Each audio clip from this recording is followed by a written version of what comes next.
오늘도 하나님은 하나님의 뜻을 이루어 가시는 줄 믿습니다. 근데 하나님께서는 누군가를 쓰시고 사용하셔야 할 때 반드시 그에게 요구하는 것이 있습니다. 그건 믿음이라는 것입니다. 그래서 성도의 삶은 믿음으로 시작하여 믿음으로 끝난다. 그래서 오직 의인은 믿음으로 말미암아 살리라 말합니다. 그래서 오늘 우리가 믿음을 가지는 것은 너무나 중요한 거예요. 근데 여러분, 하나님이 원하는 믿음이 뭘까요? 오늘 히브리서 12장 6절에 보면 하나님께서 우리에게 어떠한 수준의 믿음을 원하신다는 것이죠. 성경에 보면 하나님을 하나님으로 믿는 믿음을 가질 때 하나님이 반드시 그의 삶 가운데 일하심이 드러나더라고요. 몇 가지로 좀 말씀을 드리면, 하나님을 하나님으로 믿는 사람, 그러니까 내가 만들어낸 믿음이 아니라, 내가 생각하는 믿음이 아니라 성경에서 말씀하시는 그 하나님을 믿는 그 믿음을 가진 자들에게 하나님은 인생 가운데 불가능을 가능케 하시는 경험들을 하게 하시더라는 거예요. 성경 속에서 여호와 하나님께는 불가능한 것이 있겠느냐라는 질문을 우리에게 많이 합니다.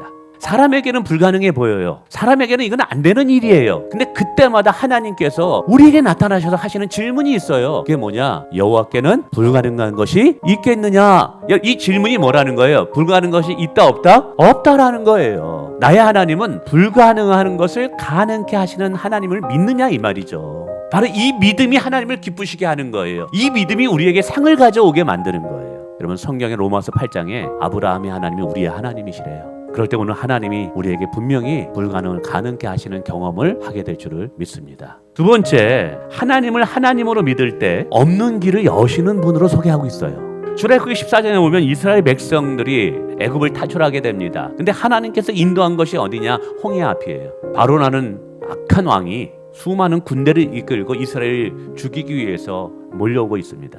이때 하나님을 하나님으로 믿지 않았던 이스라엘 백성들을 원망하고 불평합니다. 근데 하나님은 모세를 향해서 말씀합니다. 그때 어떤 일이 일어납니까? 홍해가 갈라지는 일들이 일어나고 이스라엘 백성들이 그곳을 지나며 기적을 경험하는, 구원을 경험하는 일들이 일어나게 된다는 사실이죠. 하나님께서 모세에게 원했던 것, 이스라엘 백성들에게 원했던 것이 무엇일까? 결국 믿음이라는 것이죠. 근데 내가 믿는 하나님이 아니라, 내가 알고 있는 하나님이 아니라 성경이 말하는 그 하나님을 믿을 때 어떤 일이 일어났습니까? 길이 열려지더라는 거예요. 오늘 인간이 끝이라고 생각하는 순간, 그때 하나님은 우리에게 믿음을 요구하시는 거예요. 어떤 믿음이요? 하나님을 하나님으로 인정하는 믿음. 오늘 저 여러분이 믿음의 성도들이 되기를 원합니다. 세 번째는 나같이 부족한 자도 축복의 통로로 쓰임받을 수 있게 된다는 사실이에요. 오늘도 하나님께서 쓰시는 사람, 하나님께서 오늘도 축복의 통로로 하나님의 뜻과 하나님의 영광을 드러내기 위해서 오늘도 누군가를 찾습니다. 근데 하나님의 시선이 머무는 사람은 그가 얼마나 뛰어나느냐, 얼마나 지식이 많으냐, 얼마나 돈이 많으냐, 얼마나 능력이 많으냐, 여러분 이것 때문에 그 사람 찾는 거 아니에요. 오늘 하나님께서 찾는 사람은 하나님을 하나님으로 믿는 사람을 찾고 계시다는 사실이에요. 여러분, 오늘 우리가 가진 부족함, 연약함은 하나님께서 우리를 쓰시기에 그 어떤 장애물도 되지 않아요. 여러분, 하나님이 도우시면 됩니다. 그 도우심을 받는 방법이 믿음이라고 얘기해요. 그 믿음이 뭡니까? 하나님을 하나님으로 인정하는 거예요. 그러기 위해서 여러분 몇 가지 여러분에게 팁을 드립니다.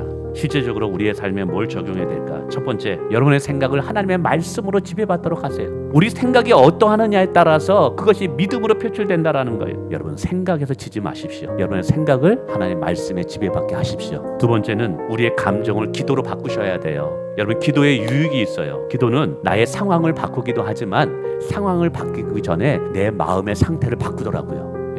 여러분의 부정적인 감정을 기도로 끊어내시기를 주님의 이름으로 축원을 드립니다. 마지막 세 번째는 작은 것부터 믿음으로 순종하시길 바랍니다. 여러분, 하나님의 기적은 작은 순종으로부터 시작된다면 기억하시길 바랍니다. 그래서 기도하는 중에, 말씀을 보는 중에 성령 하나님께서 주시는 작은 감동들이 있어요. 그거 놓치지 마세요. 그 작은 감동부터 순종해 보세요. 그러면 거기에서부터 우리의 믿음이 자라난다는 사실이에요. 말씀을 맺습니다. 현실은 불가능해 보여도 낙심하지 않기를 원합니다. 우리의 한계가 하나님의 한계가 아니기 때문에 그렇습니다. 하나님을 하나님으로 믿을 때 하나님께서는 우리의 상황과 생각을 뛰어넘어서 하나님의 선하신 뜻을 우리를 통해서 이루실 것입니다. 그리고 우리의 삶에도 불가능을 가능케 하시는 하나님을 경험하게 할 것이고 길을 여시는 하나님을 보게 될 것입니다. 그리고 우리의 삶이 쓰임받게 될 줄을 믿습니다.